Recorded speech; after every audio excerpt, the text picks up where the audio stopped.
Vous vous souvenez du film Matrix? L'une des scènes les plus mémorables est celle où Neo, le personnage principal, découvre la vérité.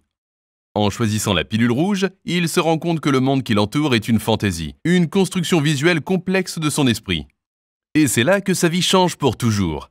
Il acquiert le pouvoir d'obtenir instantanément de nouvelles compétences et capacités. Il peut manipuler le monde qui l'entoure et contourner les règles de la réalité. Il devient plus qu'un simple humain. Il devient surhumain. D'accord, Matrix est un super film de science-fiction. Mais est-ce juste de la science-fiction? Ou est-ce un aperçu de la vérité? Considérez ceci.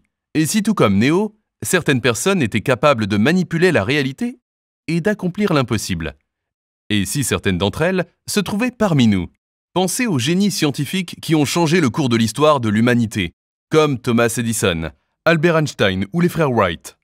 Ou à des visionnaires créatifs qui ont su repousser les limites de l'imagination, comme Léonard de Vinci, Mozart ou William Shakespeare.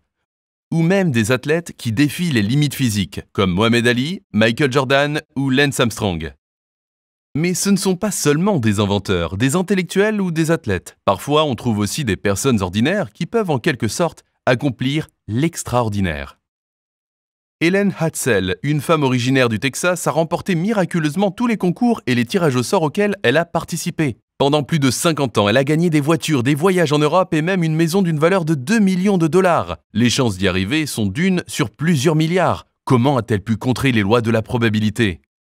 Burt Goldman est un homme de 84 ans aux talents multiples. De nulle part, il a appris la peinture et la photographie et a même présenté son travail dans plusieurs galeries internationales. Le tout à un âge avancé de 80 ans. Comment est-il possible qu'il ait accompli autant d'exploits en aussi peu de temps, alors que certaines personnes y travaillent toute leur vie?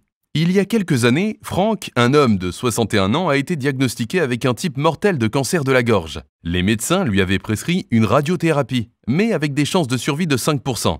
En utilisant des techniques d'imagerie mentale, Frank a pu à la fois éviter les effets secondaires de la radiothérapie et faire disparaître complètement son cancer en seulement 2 mois.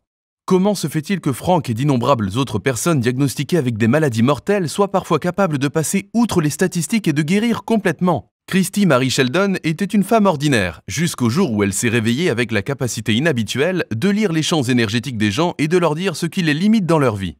Au cours des 15 dernières années, elle a utilisé ce talent pour aider des chefs d'État, des auteurs à succès et plus de 10 000 personnes dans le monde. D'où vient ce pouvoir?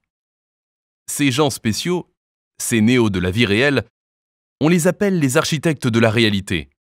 Et tout comme ces gens, vous aussi, vous avez sûrement vécu des moments où, juste pour un bref instant, vous avez façonné votre propre réalité. Pensez à la dernière fois où vous avez vécu un moment de pure coïncidence ou de synchronicité. Comme recevoir un chèque surprise par la poste, juste au moment où vous aviez besoin d'argent. Ou rencontrer un vieil ami dans un café, juste au moment où vous pensiez à lui. Ou même voir une âme sœur apparaître dans votre vie, juste au moment où vous aviez le plus besoin de quelqu'un. Ça se produit normalement par flash, de brefs moments de chance qui disparaissent aussi vite qu'ils apparaissent. Alors, qu'est-ce qui se passe vraiment ici? Pourquoi certaines personnes, ces architectes de la réalité, sont-ils capables de créer et de contrôler leur réalité, alors que pour les autres, ça se produit par de brefs flashs ou voire pas du tout? On trouve peut-être une explication dans la théorie appelée l'univers holographique. Selon cette théorie, qui a été créée par le physicien quantique David Bohm et le neuroscientifique Karl Pribram, le monde dans lequel nous vivons est en fait un hologramme 3D géant créé par nos esprits.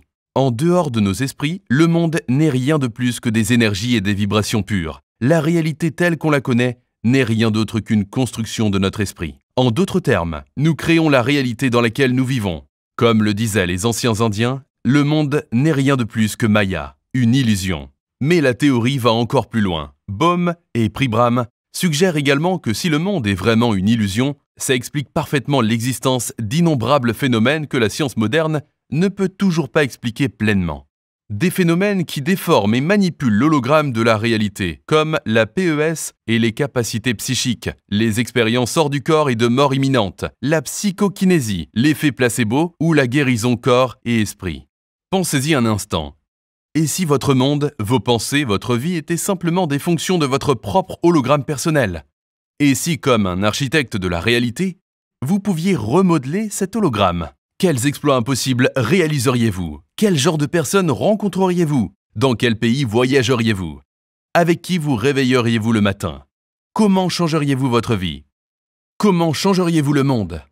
Voici la vérité. Il y a un architecte de la réalité en vous. Et tout ce que vous avez à faire est de vous réveiller.